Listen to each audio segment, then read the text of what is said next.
The on-demand home rental giant Airbnb this morning is investigating claims of racism by some of its users. An Airbnb host in North Carolina is accused of sending vile messages to a business student. Most companies in this country will smile in your face, run a Black History Month ad, and then stab you in the wallet when you turn around. But some of them went further than that. Some of them built entire systems to make sure Black people stayed poor, stayed out, and stayed quiet. And we have the receipts. Pepsi-Cola. Yeah, that Pepsi. The one with the Super Bowl halftime shows and the ads with Black celebrities. Before all of that, this company looked at the entire Black community in America and decided it was not worth their time. In the 1940s, Pepsi was getting crushed by Coca-Cola. They needed a new market. Black consumers existed, Black consumers had money, and Pepsi had completely ignored them. It took until 1940 for a major corporation to say, maybe we should try selling things to Black people.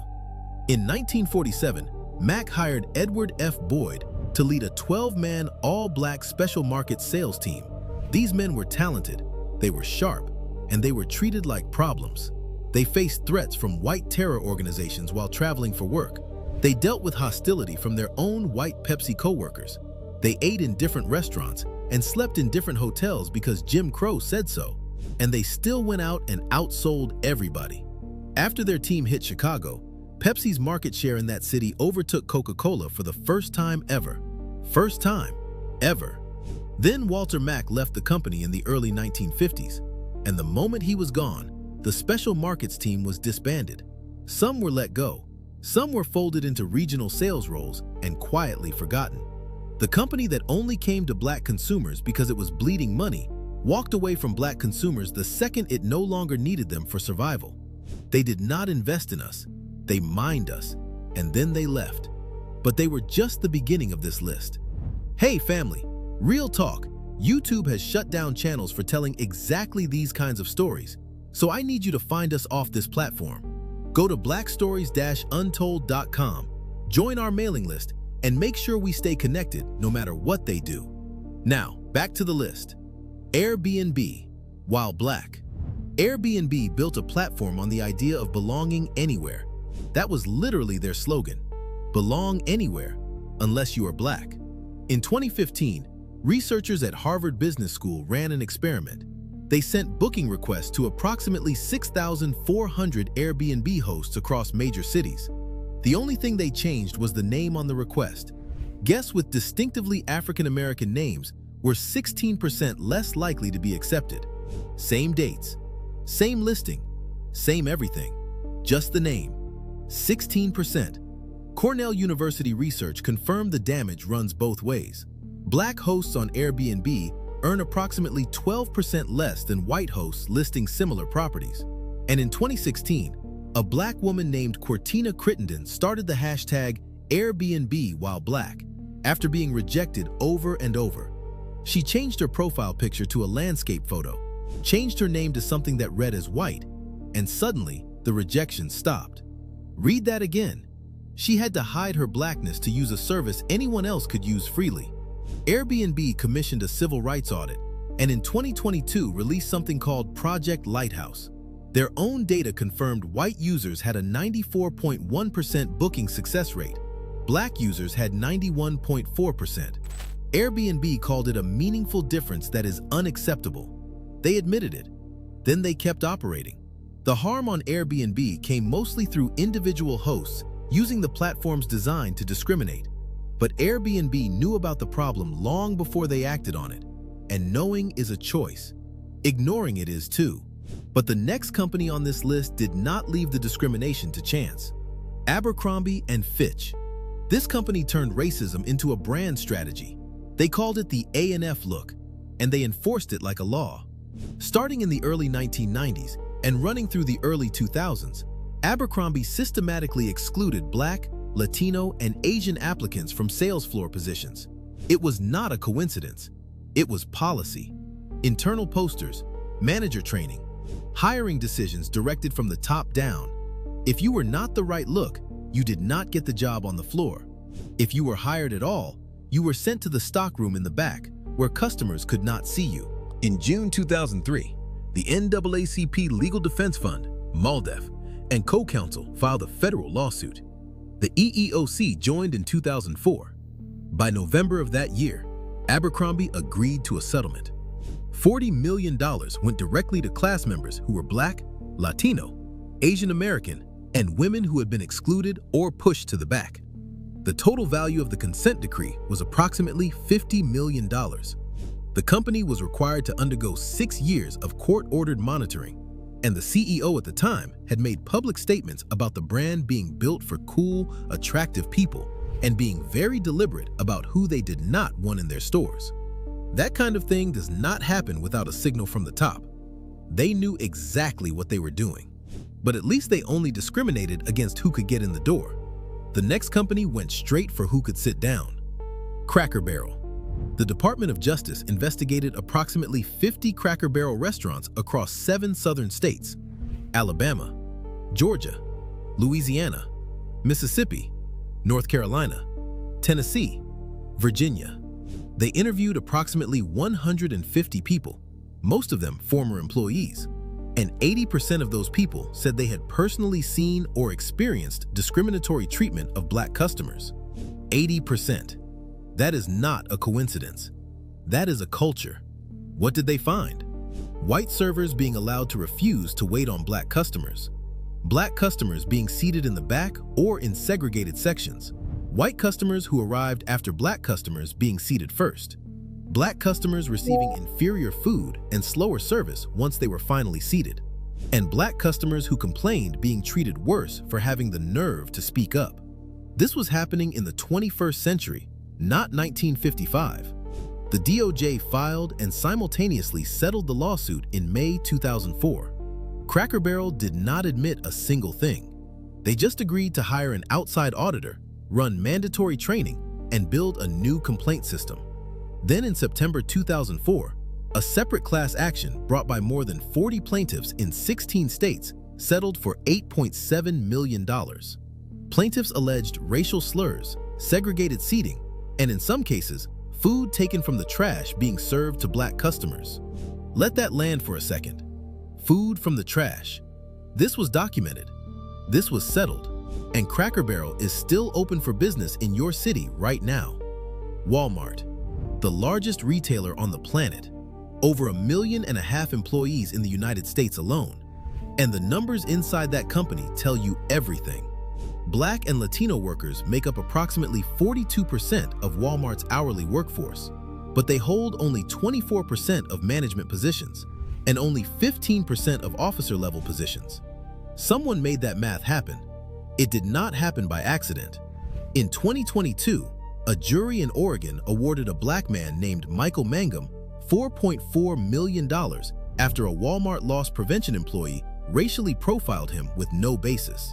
Police had repeatedly warned Walmart about that specific employee's history of filing false reports.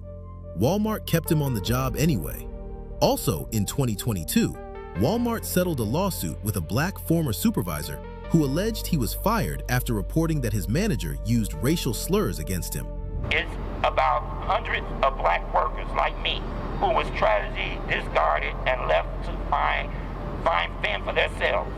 In 2023, 6 more Black former employees filed a racial discrimination and harassment lawsuit. Also in 2023, 2 Black men who were handcuffed and charged with criminal trespassing for allegedly stealing a television they did not steal got their settlement. And earlier, Walmart paid $17.5 million to settle a class action over racial discrimination in hiring Black truck drivers. That is a pattern. One case is an incident. That many cases is a business decision.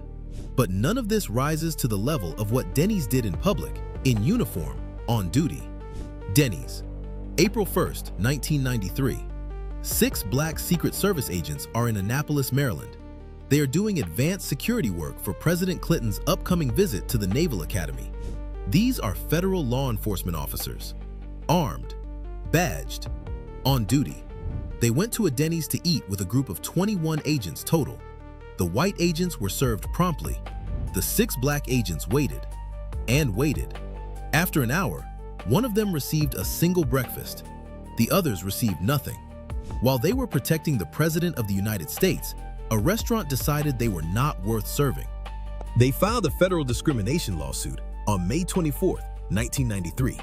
That same day, Denny's had signed a separate consent decree with the Justice Department over discrimination in California, where black customers were being charged cover fees before being seated, denied the free birthday meals given to white customers, and in some cases, physically removed from restaurants.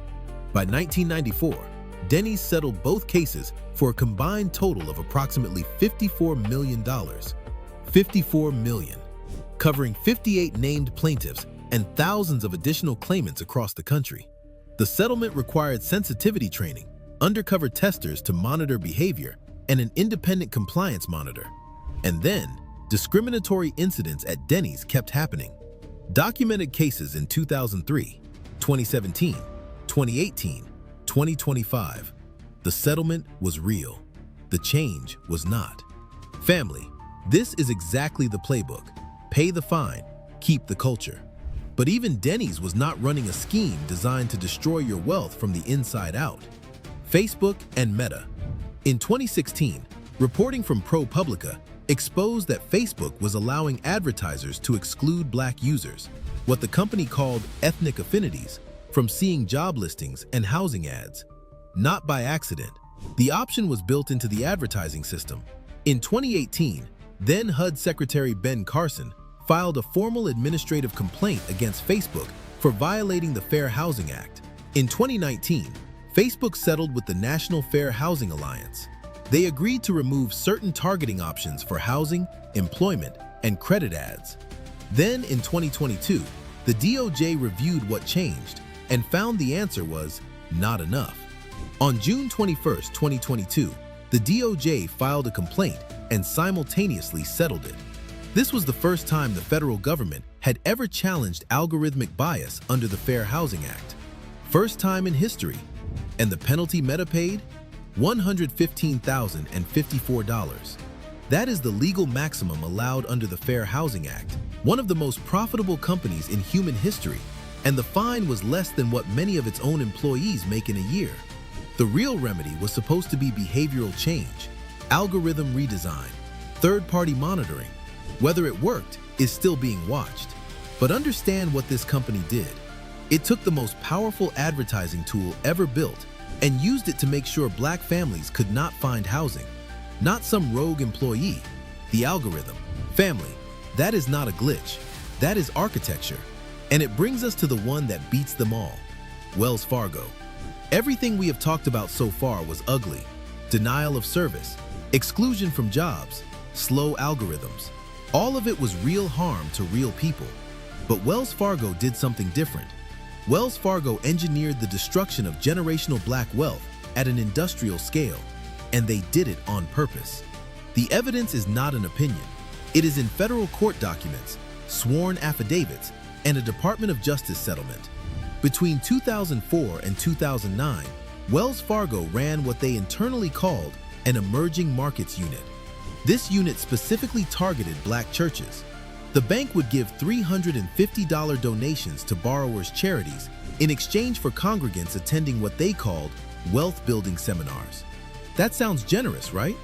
Here is what they were actually selling inside those seminars. Subprime mortgages, dressed up in language like alternative lending. They were walking into black houses of worship, smiling and handing out poison.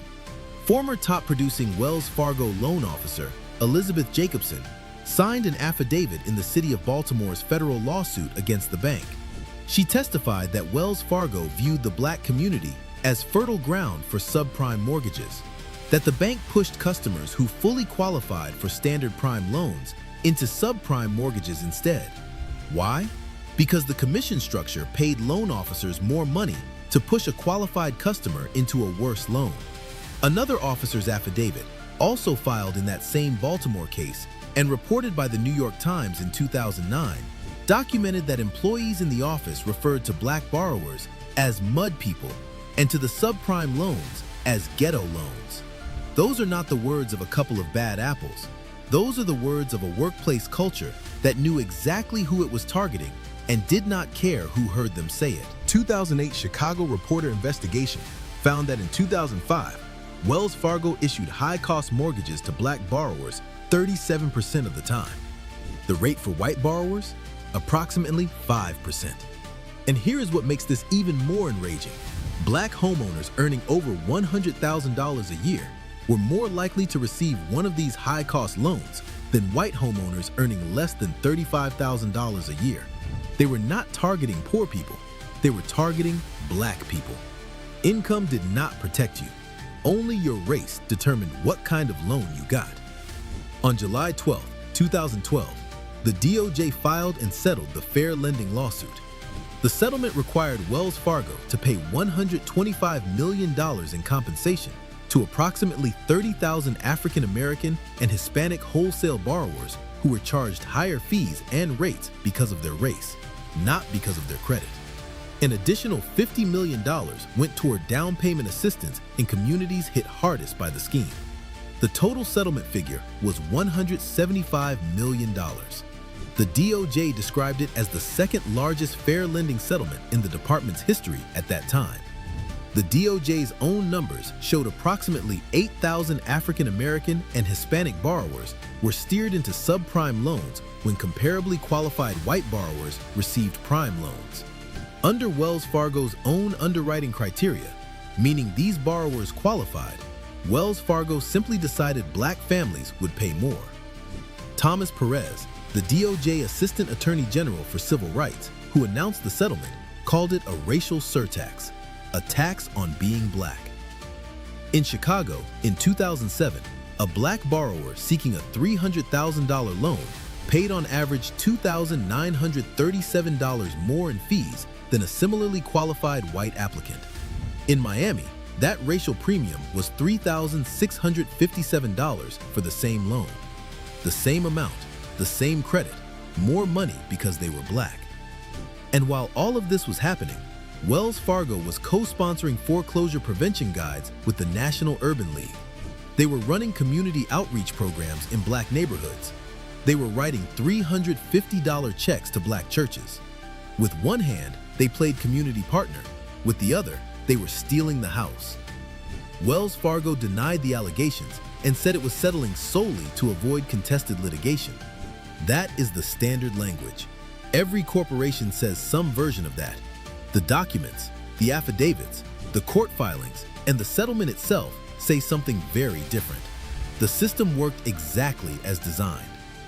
In 2022, Bloomberg reported that Wells Fargo approved only 47% of black applicants' mortgage refinancing applications, compared to 71% at other lenders combined. That was in 2020, not 2005. The pattern did not stop with the settlement. Attorney Ben Crump filed a class action in 2022 on behalf of black borrowers, alleging the discriminatory practices continue. That case is still active. For the typical black homeowner, home equity makes up approximately 71% of their total wealth. Not a retirement account, not stocks, the house. When Wells Fargo wiped out those mortgages, they did not just take a house, they took everything. Decades of savings, the inheritance your parents were building for you, the down payment your kids were going to get, gone.